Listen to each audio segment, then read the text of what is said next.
제가 잘못하지 않았음에도 뭔가 문제를 저지른 듯 대하는 상사. 어떻게 하면 좋을까요? 왜 이런 경험이 있죠. 상당히 말투가 공격적이고 직설적인, 또 하대하는 사람들은 굉장히 자기 정서를 억압하고 드라이하게 표현을 하는 거거든요. 양브로의 정신세계. 안녕하세요. 네. 반갑습니다. 오늘의 시크릿 토킹 주제는 직장이고요. 직장에서 받는 스트레스 혹은 고민들을 다뤄보려고 합니다. 사실 이제 우리가 이직을 고려하거나 아니면 퇴사를 할 때 다니던 직장을 그만두는 분들의 대략 한 80~90%는 대인관계 때문이라는 통계가 있죠. 그 안에 업무의 어떤 양이라든지 업무의 이제 그 강도 뭐 이런 것들 때문에 그만두는 분들도 계시지만 대부분은 직장 내 사람 사이의 관계에서 어떤 갈등이나 어려움 때문에 그만두는 분들이 대다수를 차지한다라는 통계가 있습니다. 항상 어디 가나 이상한 사람들은 있잖아요. 유독 나를 싫어하는 사람도 있는 거고 예, 누가 봐도 이상한 사람이 상사로 있는 경우가 항상 어느 직장에 가든 좀 있는 게 공통된 또 고민이죠. 그 유명한 법칙 있잖아요. 꿀벌이 있을 때 80%는 열심히 일하고 20%는 논대요. 그래서 20%를 제거하고 열심히 일하는 80%를 갖다 놓고 보면 또 그 중에 20%는 또 논다고 그러더라고요. 그렇지. 그거와 비슷하게 어느 집단을 가건 이상한 사람은 꼭 있습니다. 근데 그 회사나 그 직장의 문제가 아니라 다른 곳으로 옮겨도 그와 비슷하거나 더 심한 사람이 반드시 있거든요. 맞아요. 오늘 그래서 저희가 이제 그런 얘기를 좀 더 심도 있게 사연을 통해서 좀 전달을 해드리도록 하겠습니다. 네. 저도 법칙 알아본 거 있어요. 뭐요? 우리 팀에 또라이가 없으면 내가 또라이. 내가 또라이다. 맞아요. 생각하게 됐어. 우리 회사 좋은 것 같은데 약간 또라이. 샌드박스 아까 좋다 그랬는데.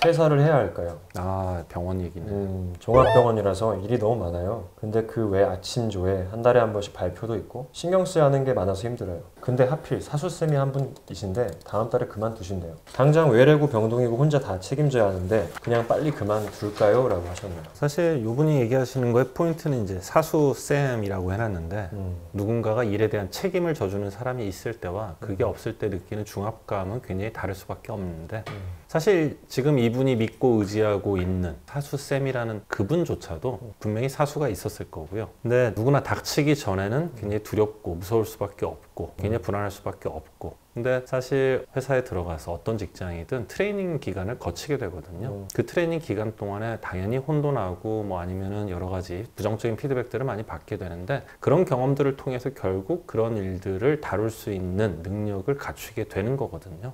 저는 사실 이분 같은 경우에 그 사수 선생님이 그만뒀을 때 이러면 어떡하지 저러면 어떡하지라는 예기불안 그리고 일에 대한 중압감 때문에 지레 좀 겁을 먹으신 것 같아요. 그래서 이렇게 믿고 의지하는 사수 선생님과 한번 진지하게 얘기를 한번 해보셨으면 좋겠고요. 선생님이 그만두셨을 때 이런 것들이 걱정이 된다라는 얘기를 좀 허심탄회하게 꺼내놓고 그러다 보면 또 사수 선생님의 경험도 들을 수 있고 조금은 일에 대한 자신감도 얻을 수 있지 않을까라는 생각을 굉장히 오랜만에 긍정적인 답변을 한번 드려봅니다. 그러니까 자기가 모르고 있는 자기의 강점이라는 게 있어요. 사회 초년생인데 맨날 혼만 나요. 근데 그 사람이 중간 관리자가 됐어요.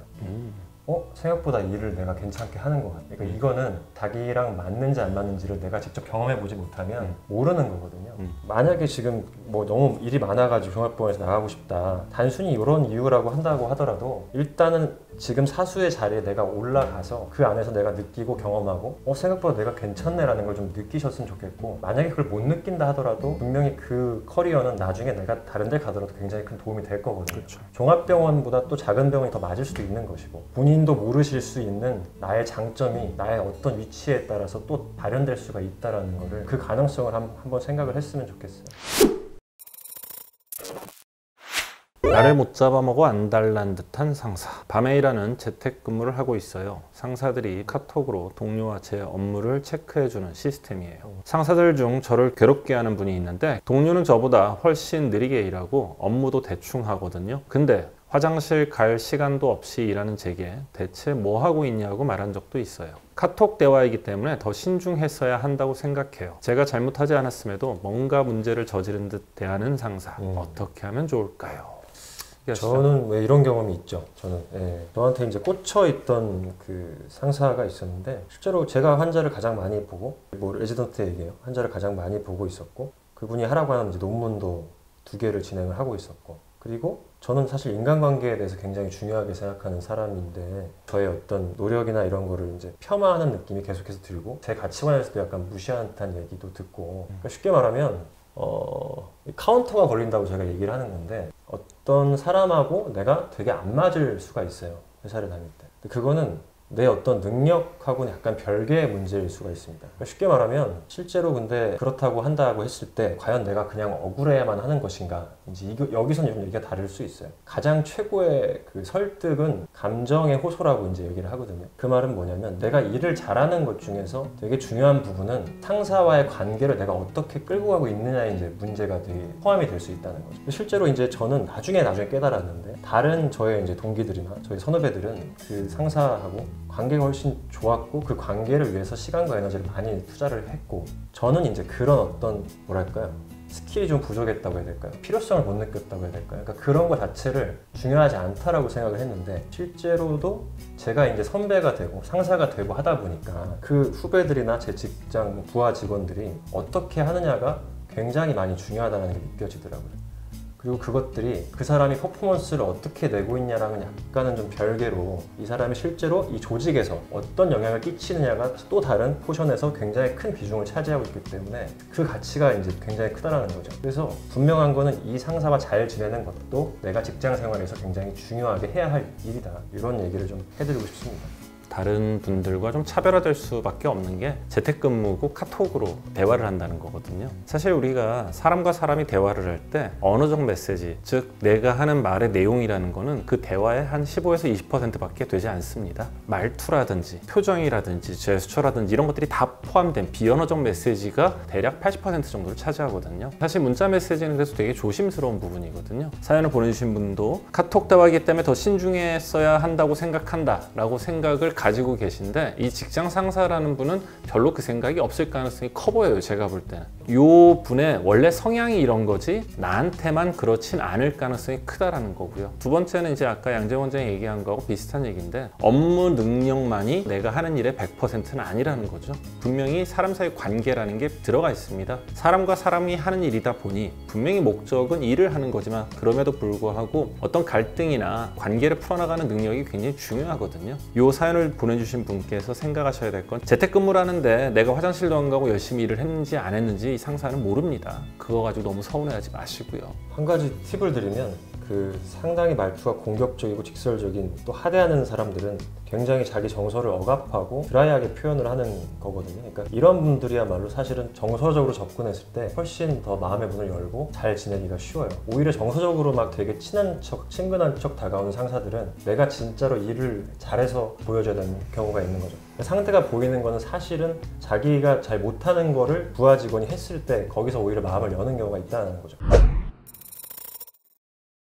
저희가 이제 마인드 카페 현장에서 하나 이제 사연을 하나 해야 될 것 같아요. 이거 어떨까요?